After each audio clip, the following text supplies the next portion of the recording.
Today we're going to talk about the automatic leave it behavior. You may be asking yourself, what is the automatic and automatic leave it? The idea behind automatic leave it is that we condition our dogs to understand that a certain group of things are off limits.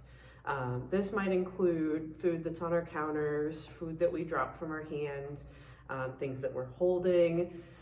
It could also apply to things like more obscure problem behaviors, such as digging holes in the yard, sticking their head in the trash can, drinking out of the toilet, and just general things that we don't like to see practiced, like mouthing, jumping, counter surfing.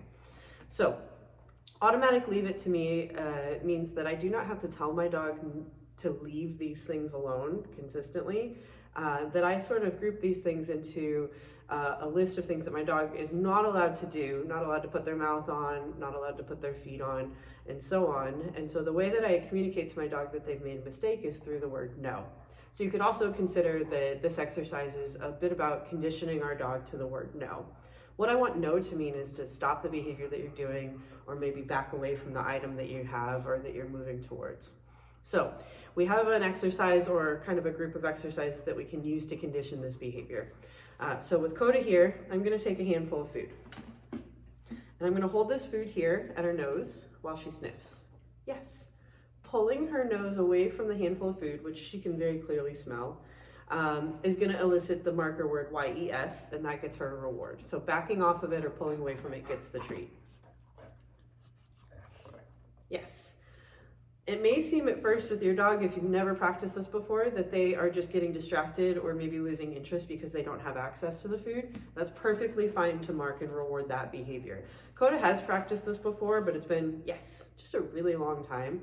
So she is taking a second to pull away, but when she does click that that's what I want, she's pulling away and looking at me, which is a really great sign that you're ready to move on to the next step. Yes. So the next step in this is we're going to add not only the yes marker for pulling away, but we're going to also add a corrective marker, the word no, if the dog tries to take the food from us. So I'm going to present my open hand, no.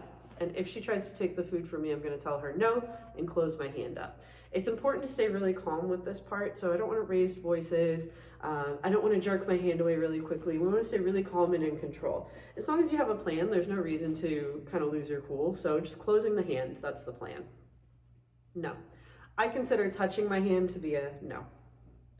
Yes. She didn't touch that time, so she gets a reward, free, and she gets a bonus reward that I dropped on the floor. All right, let's try again. No. Touching my hand is a no. Yes. Good girl. Yes. Really good girl. Yes. Really good. Okay, so we've got steps 1 and 2 pretty much mastered. This might take you a couple sessions. It might happen within one session. Every dog is different in their attention span and their food motivation. So don't be concerned if this takes you a whole week to get a hold of. Once we have these 2 things covered, what we want to do is start to change the picture a little bit. So I'm not going to crawl down on the floor right now, but imagine that I'm sitting on the floor and my food is sitting on the floor at the dog's level. If I put some food down on the floor and the dog moved towards it or tried to nose at it, I could simply tell them no and cover it with my hand. Yes.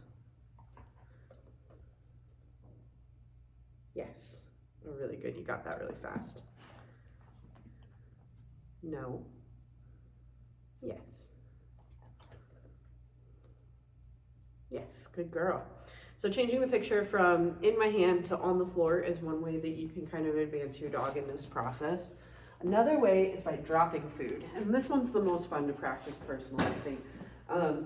This is really cool because if you're cooking or eating or doing something where your dog could potentially get a hold of a food that's dangerous, or even something a little different like medication, or you dropped a knife on the floor, I want them to understand not to move towards that thing, right? So again, without prompting, I'm not going to tell my dog leave it during any of this process. I want her to understand that these are the rules, and this is what I want you to follow through with. So you're going to drop a piece of food. No. And if the dog moves toward the food at all, or even you get an inkling that they're going to go after the food, you're going to tell them no and cover it with your foot. Now, because the drop is the thing that we want to practice, not just the food being on the floor, we did that in the last step, I'm going to pick it up and drop it again. Yes, and she gets the food that time. If I wanted to make this more challenging, I could drop it closer to her. Yes, good girl. could even start to throw it. Only start to throw the food when you really trust your dog, okay?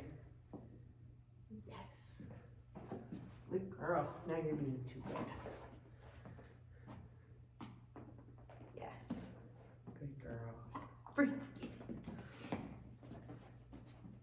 She's still finding it. So that is the automatic leave it. And what I want you to take from this video is that automatic leave it and your dog understanding the word no is so useful in you being able to correct problem behaviors that are, you know, a little bit more obscure in the future. So it's not just about your dog leaving food alone. It's a way for them to understand that no means stop what you're doing, back off, don't continue that. Thank you.